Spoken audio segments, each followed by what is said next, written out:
Well, without further ado, I think we shall dive in.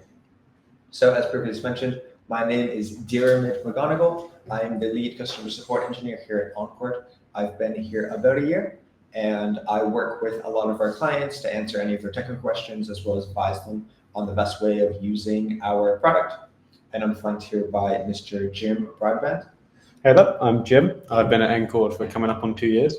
I work here as a machine learning engineer, so I've been fortunate enough to work on a variety of things, some of it being kind of our dataset launch recently, and more relevant to this talk, I put a lot of time and consideration into kind of the agents functionality in the platform, and so hopefully I'll be able to give some insight into what goes into building and designing these agents.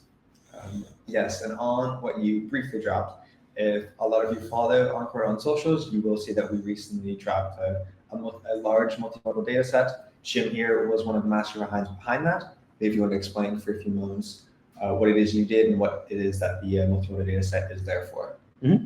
So at Encord, we're working with lots of different customers, working with lots of different data, and so we're very interested in multimodal data of customers doing a variety of different things, be it audio, text, image, video, and more some kind of 3D use cases. And so in order to kind of help with the creation component, we ourselves were kind of reaching for multimodal embedding models. And so to try and get, for us, what we could find the best multimodal embedding model, we went around and curated a multimodal data set. And so EMM1, which you'll be able to find on the Encord website, was our works there, where we kind of looked at large public multimodal data sets, individual multimodal data sets. We also ran an annotation component to help us build the multimodal data. In terms of relevance here, I would say this data isn't exactly relevant here, but a lot of the learnings about dealing with multimodal data work well for the robotics domain we're going to be talking about today. Tremendous. Now, speaking of Encord, we'll quickly explain what Encord does. And so if you are, say, maybe a robotics customer, you most likely have a lot of different data. And it's probably coming, maybe you're a forklift company and you have all this video of your forklift. Maybe it's autonomous driving, you have all this footage of driving. Maybe you use some point cloud data. All of that would be stored in the index. And so that helps you curate. Obviously, you have so much data, you don't know, you can't actually annotate all of it. And so index will help you curate and find the best places and best pieces of data you want to then annotate. Annotate will help you go ahead and add those bounding boxes, segments, captions, which is what today's session is about. And then active will help with the model evaluation side.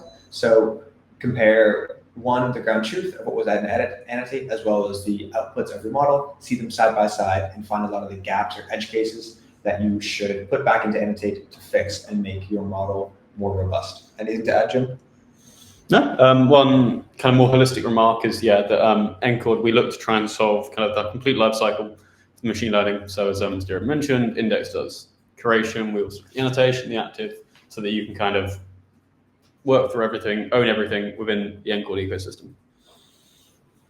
Great. Now, the agenda for today is we are going to be demonstrating an agent with GPT-4o for captioning. And so we'll kind of go into some of the challenges of traditional robotics annotation, show that demo, and then kind of explain how everything works. Now, the big picture in terms of captioning is that if you're training a humanoid robot, you need to understand different actions. So a VLA is a vision language, that's what's the input in, and then the output is going to be action. And if I'm training a robot, I need it to understand both the UK, British English, as well as the US audience. Although I have the most Irish name possible, I will be role-playing as the American. Jim here will be our token Englishman. And so you can see that Jim would throw on his jumper, or I would put on my sweater. And I would, of course, pop the boot of a car. And I would open the trunk. And additionally, where I go into the supermarket, I would be pushing the shopping trolley. Versus I would be pushing the shopping cart. And at home, I'm always putting on a wash. And I would be doing laundry. Maybe if you want to get interactive in the chat, maybe add some more and maybe some use cases to see what Jim and I would say differently.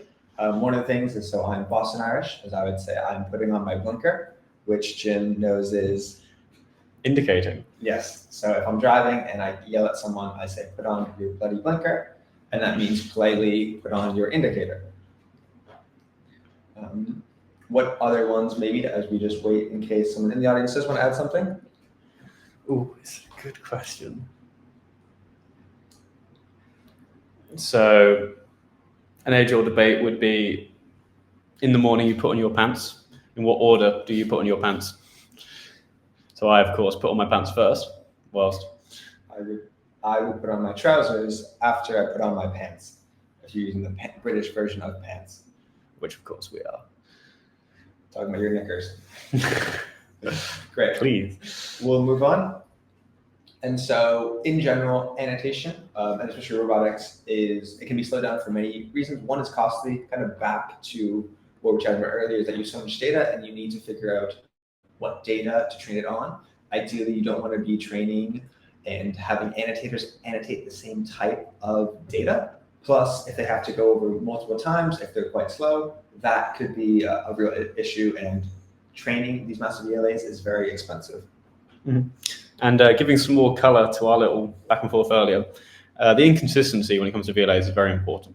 So that distinction between British English and American English was that a model that's perhaps exclusively trained in American English, one, maybe it wouldn't be the sharpest, but two, it might trip up when it's faced with some British English. And so it's very important that you're able to get like a good breadth of descriptions for these actions, so that the robot, when instructed, or perhaps when itself is reasoning and thinking about these things, it's able to kind of always take a description of an action and process it appropriately, even if maybe the language is slightly different. Yeah, and then the last thing is latency. So after you do find one of those edge cases, you want to handle it immediately. Imagine you're training a robot and one instruction, say pop the boot. In American English could have a very different connotation. You want to train that out of the model as quick as possible. And so latency and having new training cycles is extremely important. So as discussed, if you're really looking at robotics annotation, a key component is multimodal data, so that you can kind of tie together actions, visuals, and with the text component that's now super popular. Of the way that we've seen kind of a modern resurgence in robotics is through VLAs, and so reasoning in text is to be a key component. And so that immediately gives us this multimodal binding, which is difficult from an annotation point of view. Yeah, the next thing is, again, for this session, we're chatting about captions. So determining what is actually happening, what action is going on. And what we need for that is we need, say, the full length video, as well as we need the full length of that action. So say I'm a robot that does dishes. I need to have a starting position of holding my cloth and waiting for the next dish. I start cleaning that dish, and then I need to continue cleaning that dish until the dish is clean. I move to the side, and I'm back at my initial state. And so being able to support that full length of the action, as well as have parts of the video where no actions are actually occurring, is also extremely important. Mm-hmm. And on the throughput point, for these robots, they are generating a tremendous amount of data. So once you have a robot deployed in the field, you're going to be potentially having hundreds of hours, if you imagine it potentially being like more a self-driving car from a robotics point of view, or potentially maybe it's a manufacturing robot. And so being able to work and make sure that you're getting through the easy annotations quickly, and so you can focus on the hard ones, that's essential to building a more general and more effective robot. Yes, and that's where GPT-4o comes into the picture. So what we have here is a kind of representation of how GPT-4o is able to use image and reason about it appropriately. So in this instance, this is a screenshot from the popular game GeoGuessr. So GeoGuessr, if you're not familiar, you are plopped into Google Maps into Street View, and you have to discern from what you see in front of you where you are. This is a tricky thing to do. I do not do well at this. However, what we see here is GPT-4o does do well at this. And so it's able to take in this kind of visual context and reason appropriately about it. So yeah, it picks out a location in Greece that would be well beyond my skills. Do you have anything to add on that, Jeremy? No, and I think we all most likely have played with either ChatGPT-4o, some sort of ChatGPT model, or just a Claude or another kind of type of model. Mm-hmm. And so for the use case we're going to show in a moment, we can use any one of these different models. Mm-hmm. Yeah, so we found like with the proprietary ones, they're very good. We're talking about GPT-4o here. We know that potentially Gemini 3 is to come out next week. That could be quite impressive. But also if you need to be running your device yourself, maybe you can go from the open source models. So Qwen, DeepSeek, Llama have been very popular, and they all have the capabilities needed to perform what we're about to show you. Yeah. Great, so now we'll go into the demo. And so we're here now on the Encord platform. We have the ontology here on the left-hand side. What we care about today is the caption. And so we have kind of object primitives, segment, polygon, key point, polyline. And I have this video, which I can just say from the start, of a robot at 4x speed, moving and picking up a straw. We'll slow it down so you can see a bit better. And so in Encord, I can go ahead and add a caption. So I can go and very quickly get the exact point in which the straw is dropped, because that's where I care. And then I can add a caption for that. So what is going on is the robot arm is picking up the straw and then dropping it. Great. And so what we have now is we have one caption, and maybe I do want to go ahead and add caption 1, 2, 3 as well. So I end up with 4, but that's going to take me quite a bit of time, especially at scale. If I'm doing this at the end of the day, it's not ideal. And so I can trigger my agent, and I can now call ChatGPT to then take in the seed of my first caption, as well as the first frame of this video. And so it's taking in both vision as well as the language, and it will spit out 3 other captions to augment this and make this annotation much quicker. So we can see here the robotic arm grabs a straw and releases it onto the table, crucially changing, releases it, lift the straw, so more declarative. And I think in the actual prompt we want one of those to be declarative, just to change how people actually speak. And then the last one is, again, pick up the straw and set it down on the table as well. That is how we can use GPT-4o on this. Mm-hmm. So to comment, having these multiple captions is actually super useful. So particularly around when I was looking at the data set as discussed previously, a lot of the time when you're working with kind of captioned images, captioned videos, or potentially captioned 3D stuff, you only perhaps will have the original caption that you have. And the original caption may often be of a particular format. The robot arm is. This will be brittle. This will not generalize well. Having kind of different inflections, different language used means that your model and its textual understanding will be a lot more robust and ultimately perform better on evaluations, perform better in the field, where the model can actually handle the variety of language that's seen in the world. Exactly. And as well, another thing to note is that oftentimes when we're doing these annotations, it's oftentimes not in a country where English is the first language, which means that the initial seed caption might not be perfect English, or it could even be a different language. And we can still use ChatGPT-4o or another model to take that initial seed and then translate it and put it into perfect English that we can then use for different use cases. And so this is another way to, again, reduce costs as well as speed up annotation of taking that seed in the first image and then generating other captions for that. In terms of understanding how this works under the hood, or as Jim here would say, under the bonnet. Yeah, so thank you for that, Jeremy. I'll now talk a little bit about kind of what went on behind the scenes during the demo you just saw. So in the demo, Jeremy showed you that he made a caption, he prompted, triggered an agent, and the caption was then kind of triplicated. We had the caption in 3 different forms. So kind of the life cycle of that is we have agents set up in the Encord platform. So you yourself can kind of build whatever functionality you find best. In this instance, it was recaptioning. And so from the Encord platform, you can, having declared your agent, trigger it. We will go call your agent. So we'll call it with enough context that it can solve kind of the task it's doing. This is the annotator. This instance, you just need project, what item you're on, what the frame number is, and then your agent can go away. In this instance now, you have the caption at the ready, and you can go off and say, right, request to OpenAI's API, and say, just give me multiple instances. As we mentioned, we have a certain system prompt that encourages being declarative. We receive from OpenAI some alternative categorizations, and then we submit that back. And so the editor has the newly reflected version. So as a more kind of like holistic lifecycle, all you need to simply do is register, I'm going to have an agent that does this certain transformation, go off and trigger it, and now you have something that can kind of sit in the annotation lifecycle. And suddenly, maybe for an annotator that doesn't necessarily have even an initial great grasp of English, but particularly an understanding of a variety of different ways of phrasing the same thing, you can perhaps use expertise on understanding the task at hand, but getting a broad variety of stuff while still remaining in that annotation flow. Yeah, and one question we oftentimes get is where actually does this Encord agent live?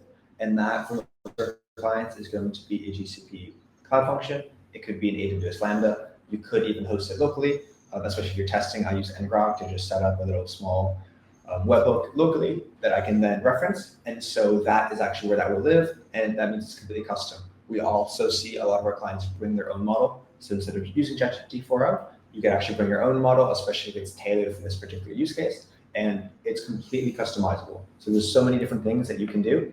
And that's why this editor agent and the architecture behind it is really critical to a lot of our clients, just because you can bring any agent into your workflow for a better even model in the loop to age your human in the loop.